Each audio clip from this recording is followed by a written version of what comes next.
नमस्कार, जनता टीवी देख रहे हैं आप। आपके साथ मैं हूं अंजलि भंडारी और बात करेंगे देवभूमि उत्तराखंड की। बड़ी खबर आ रही है देहरादून से। बता दें आपको, सीएम पुष्कर सिंह धामी का लंदन दौरा आज। जी हां, लंदन के लिए आज रवाना होंगे सीएम पुष्कर सिंह धामी। लंदन का दौरा आज। इन्वेस्टर समिट को लेकर सीएम लंदन जा रहे हैं। ये इस वक्त की बड़ी खबर। दिसंबर में प्रस्तावित है G20 समिट और इसके तहत आपको बता दें ये बेहद महत्वपूर्ण, लंदन का ये दौरा बेहद महत्वपूर्ण रहने वाला है। मुख्यमंत्री का उत्तराखंड सरकार का डेलीगेशन ब्रिटेन दौरा आज, तो आज से 28 सितंबर तक ब्रिटेन दौरे पर ये डेलीगेशन रहेगा। सीएम पुष्कर सिंह धामी का लंदन दौरा आज। बड़ी खबर आपको बता रहे हैं, इन्वेस्टर समिट को लेकर सीएम लंदन जा रहे हैं आज। तो दिसंबर में प्रस्तावित है G20 समिट।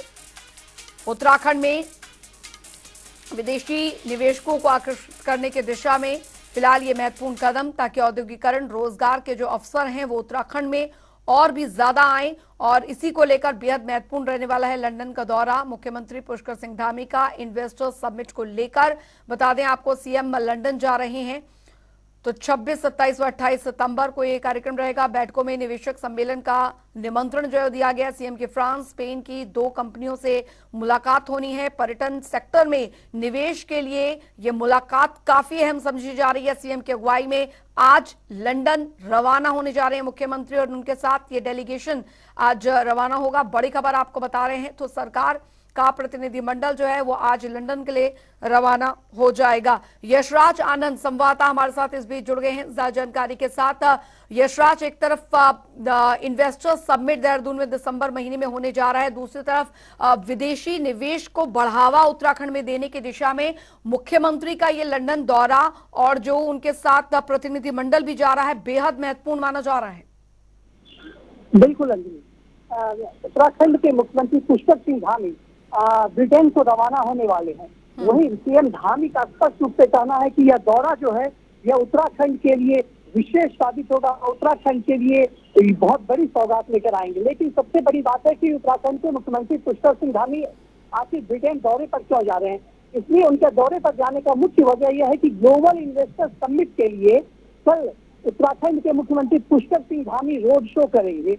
यानी कि ग्लोबल इन्वेस्टर समिट जो दिसंबर में होना है, वही इसके लिए मुख्यमंत्री पुष्कर सिंह धामी लगातार विदेश का भी दौरा कर रहे हैं। उनका पहला दौरा ब्रिटेन का रहा, जहां वो दौरे में ब्रिटेन के उद्योगपतियों को यह कहेंगे कि वो उत्तराखंड में आकर के यहाँ पर निवेश करें। उत्तराखंड में यहाँ पर उनके निवेश के लिए समान परिस्थिति, सही परिस्थिति और अनुकूल परिस्थिति बनाई गई है। वहीं मैं बताना चाह रहा हूँ कि मुख्यमंत्री पुष्कर सिंह धामी के नेतृत्व में एक दल ब्रिटेन भी रवाना हो गया है। और दूसरी सबसे बड़ी बात है कि सचिव मुख्यमंत्री आर मीनाक्षी सुंदरम, सचिव उद्योग विनय शंकर पांडे, महानिदेशक उद्योग रोहित मीना और अपर स्थानिक आयुक्त अजय मिश्रा प्रतिनिधि मंडल में शामिल हो रहे हैं।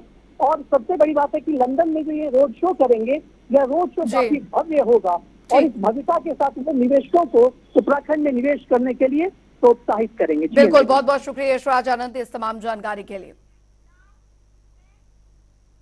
बढ़ेंगे आगे। उधर हरियाणा कांग्रेस अध्यक्ष उदयभान ने पीएम मोदी और साथ ही हरियाणा के सीएम मनोहर लाल पर आपत्तिजनक बयान दिया, जिसके बाद अब बीजेपी कांग्रेस पर हमलावर हो गई है। और इसी कड़ी में अब उत्तराखंड के मुख्यमंत्री पुष्कर सिंह धामी ने कांग्रेस नेताओं को आड़े हाथों लिया। उन्होंने कहा कि इस तरह की बयानबाजी निंदनीय है। साथ ही कहा कि इस मामले पर कांग्रेस के बड़े नेताओं की चुप्पी उदयभान का समर्थन करती नजर आ रही है।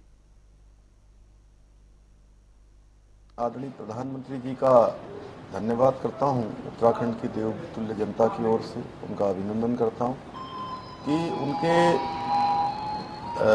मन की बात के 105वां एपिसोड आज था और उन्होंने अधिकांश एपिसोडों में उत्तराखंड का जिक्र किया है। उत्तराखंड की पहचान, उत्तराखंड की संस्कृति, उत्तराखंड की मातृशक्ति के द्वारा किए हुए काम, उत्तराखंड के हमारे देव स्थान, हमारे धार्मिक स्थान, हमारे धाम, पर्यावरण, उन सभी के बारे में किसी न किसी एपिसोड में लाए हैं। आज भी उन्होंने जिस प्रकार से घोड़ा और लाइब्रेरी के बारे में, नैनीताल की लाइब्रेरी का उन्होंने उसमें मन की बात में उल्लेख किया है, ये हमारे लिए बहुत ही गौरव की बात है। मैं आदरणीय प्रधानमंत्री जी का धन्यवाद करता हूँ और उनके हर एपिसोड में उनके जितने भी एपिसोड हुए हैं, उन्होंने ऐसे लोगों को आगे लाने का काम किया। आज आप देख रहे थे कि एक बहन जो साल के पत्तों का डिजाइन बनाकर उन्होंने जिस प्रकार से अपने जीवन को आगे बढ़ाने का काम किया, उनको भी उन्होंने आज अपनी मन की बात में सम्मिलित किया। उधर आपको बता दें कि शहरी विकास मंत्री प्रेमचंद अग्रवाल ने दरअसल देहरादून स्थित पॉलिथीन कचरा बैंक का उद्घाटन किया। ये राजधानी देहरादून का पहला बैंक है जो कि घरों और सड़कों से प्लास्टिक कचरे का निपटारा करेगा। साथ ही इसके जरिए लोगों को रोजगार भी मिल सकेगा। आपको बता दें कि छावनी क्षेत्र में छावनी परिषद देहरादून की तरफ इसकी पहल की गई है और इस दौरान छावनी परिषद ने रेजिडेंट वेलफेयर एसोसिएशन के बीच polythene and e waste collection competition भी आयोजित करवाया गया है, जिससे लोगों को प्लास्टिक कचरे को लेकर जागरूक किया जा सके।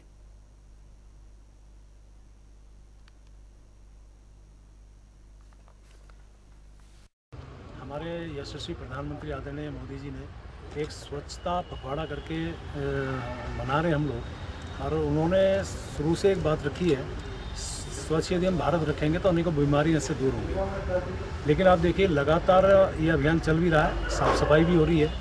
और आप ये भी जानते हैं कि मेरे उत्तराखंड को इस बार हमें 7 पुरस्कार राष्ट्रीय स्तर पर प्राप्त हुए थे, और उसमें जो हमारा ये छावनी परिषद है इसने पिछली बार एक बहुत अच्छा कार्य किया था। मैंने खुद उस कार्यक्रम में शिरकत की थी। आज उसी प्रकार का एक नया अभिनव इन्होंने यहाँ पे किया है। मुझे लगता है देश में पहला ऐसा होगा जो प्लास्टिक कचरा बैंक करके आप लोग यहाँ उसका आज हमने उद्घाटन किया है। मिस्टर दत्ता, मिस्टर अभिनव यहाँ पे मौजूद हैं, और यहाँ उन प्लास्टिक को इकट्ठा करके बेचने का यानी कि उसको खरीदने का काम यहाँ पे होगा। 3 सेंटर्स पे होगा। उत्तर प्रदेश के चर्चित अंकिता भंडारी हत्याकांड को लेकर दरअसल सियासत चरम पर है। इसी बीच अंकिता हत्याकांड में वीआईपी के नाम पर बीजेपी अध्यक्ष महेंद्र भट्ट ने सवाल खड़े किए हैं। महेंद्र भट्ट ने कहा है कि अगर कांग्रेस को पता है तो फिर बताएं। मुझे लगता है कि कांग्रेस नेताओं को कुछ तो पता है नहीं, और बेवजह की बातें करना कांग्रेसी बंद करें। देखिए, मुझे लंबे समय से एक विषय मैं बार बार मीडिया से भी कह रहा हूं कि मुझे अब शक होता है कांग्रेस को वीआईपी का नाम पता है, और कांग्रेस वीआईपी का नाम को जबरदस्ती रोककर उस बहन के साथ एक प्रकार से उस बहन का अपमान कर रहे हैं। कोई नाम है उनको सार्वजनिक करना चाहिए, इतनी कुब्बत होनी चाहिए। आज न्यायपालिका में मामला है, उनको नाम न्यायालय में देना चाहिए। हम लोग चुनौती देता हूं, वरना ये वीआईपी कहना बंद करें। इन पर कोई भी नाम इनके पास है तो देने का इनको देना चाहिए, और न्यायालय उसको सुनेगा।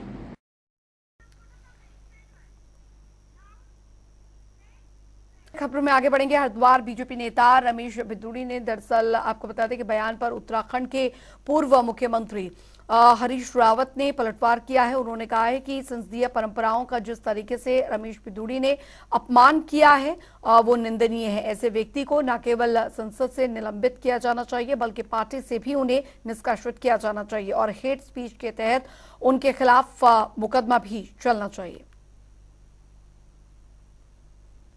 संसदीय परंपराओं का जिस तरीके से उन्होंने अपमान किया है वो निंदनीय है, और ऐसे व्यक्ति को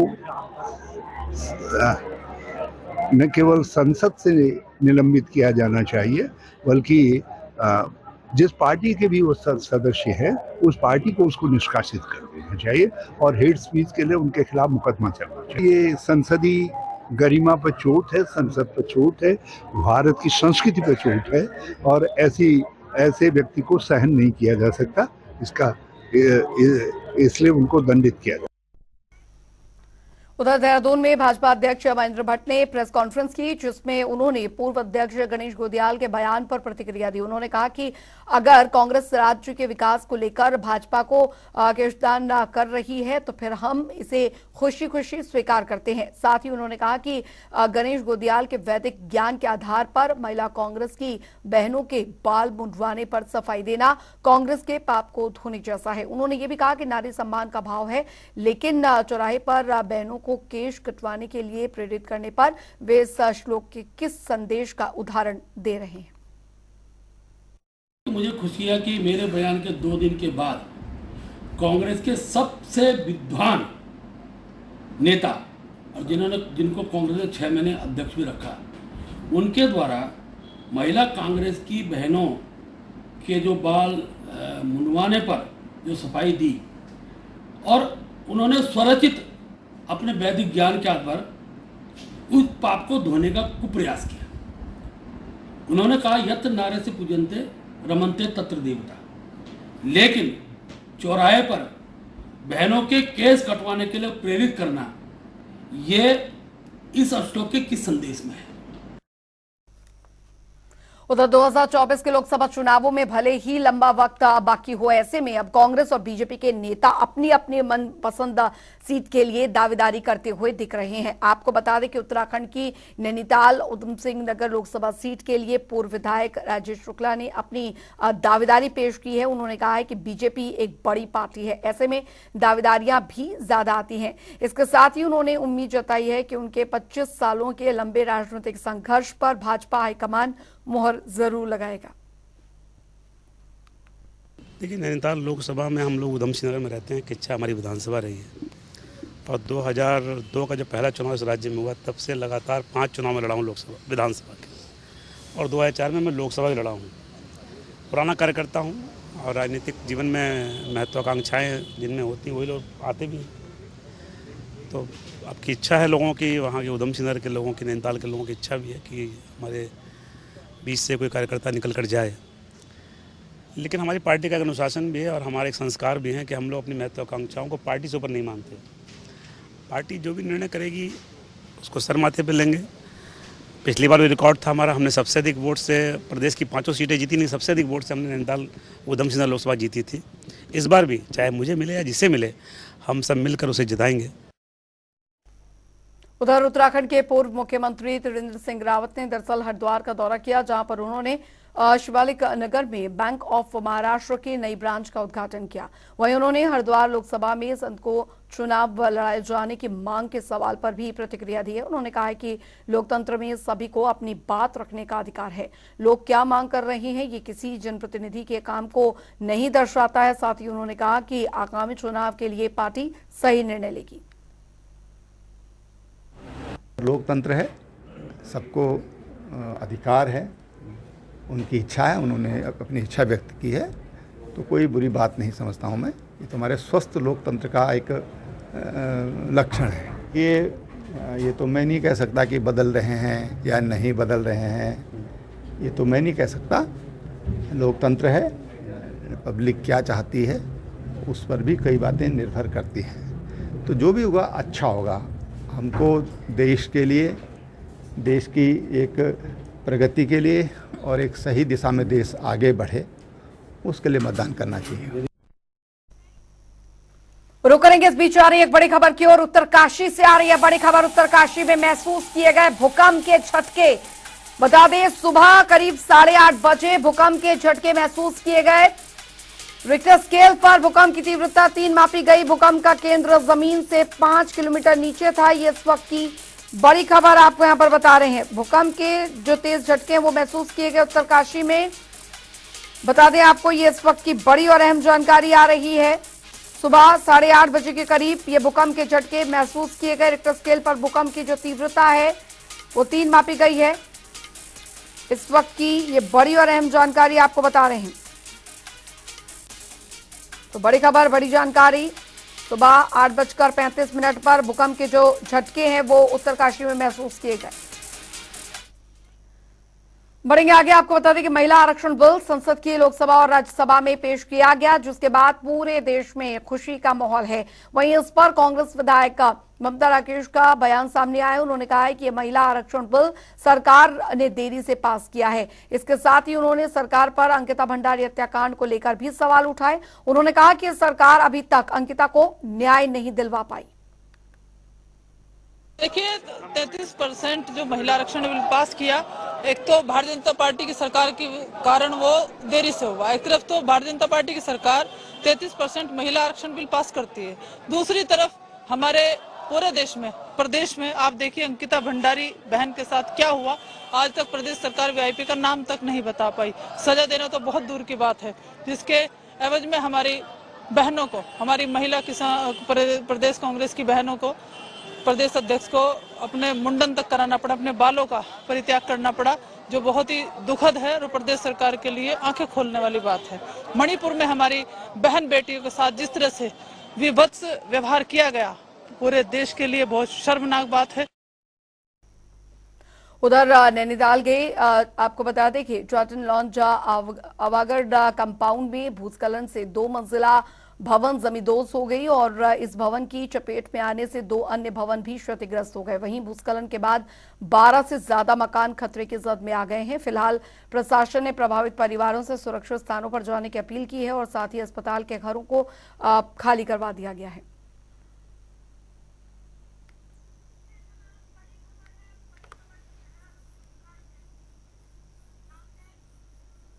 रुक करेंगे, इस बीच आ रही है एक बड़ी खबर की ओर। बड़ी जानकारी आपको बता रहे हैं देहरादून से। देहरादून में रविवार को डेंगू के 12 नए मरीज मिले हैं। ये बड़ी खबर उत्तराखंड में लगातार आपको बता दें जो डेंगू के मामले हैं वो बढ़ रहे हैं। खासकर देहरादून की अगर बात यहां पर की जाए तो 12 नए मरीज मिले हैं।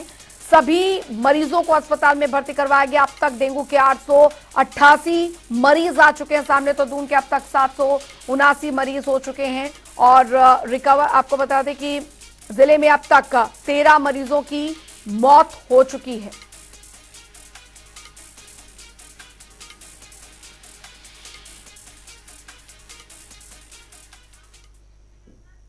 वहीं आपको बता दें जोशीमठ में भूधसाव पर वैज्ञानिकों की जो रिपोर्ट सामने आई है, जिसके साथ ही जोशीमठ में हुए भूधसाव की सच्चाई भी सामने आ गई है। 8 वैज्ञानिक संस्थाओं की करीब 718 पन्नों की ये रिपोर्ट सैकड़ों वैज्ञानिकों ने तैयार की है, जिसमें कि जोशीमठ की जमीन के भीतर पानी के रिसाव के कारण चट्टानों के खिसकने की बात सामने आई है। साथ ही बीते 10 सालों में हुई अत्यधिक बारिश को भी धसाव का कारण बताया जा रहा है।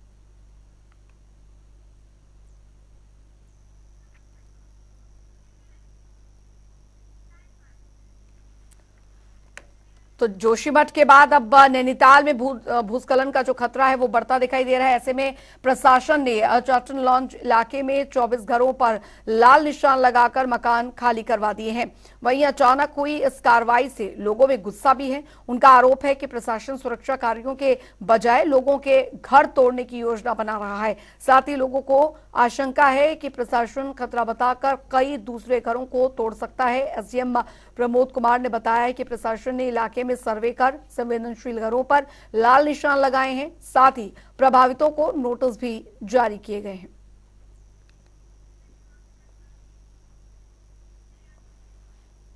उधर आपको बता दें कि हल्द्वानी के परिवहन विभाग आरटीओ ऑफिस में जल्द ही दरअसल साइनेज बोर्ड लगाए जाएंगे और जिससे कि आरटीओ कार्यालय में लोगों को अपने काम कराने के लिए यहां पर भटकना नहीं पड़ेगा और साथ ही अपना काम करवाने के लिए लोगों को दलालों के चक्कर में फंसकर भी नहीं पड़ना पड़ेगा। आपको बता दें कि आरटीओ संदीप सैनी ने बताया है कि लोगों की सुविधाओं के लिए ही कार्यालय में कई सारे जो सिंगल बोर्ड यहां पर लगाए जाएंगे। लोगों को इससे जागरूकता भी यहां पर मिला जाएगा और जागरूक भी किया जाएगा। बताया जाएगा कि उनका जो काम किस जगह पर होगा।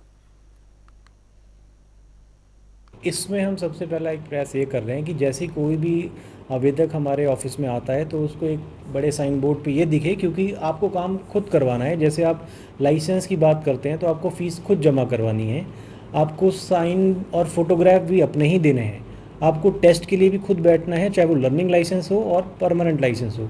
तो इसमें मैं सबसे अपील ये करता हूँ कि आप किसी भी बाहरी या अनअधिकृत व्यक्ति के झांसे में ना आए, अपना काम स्वयं करवाएं, जिससे हम आपको भी एक सुरक्षित वो महसूस हो और आप किसी भी ठगी का शिकार ना हो।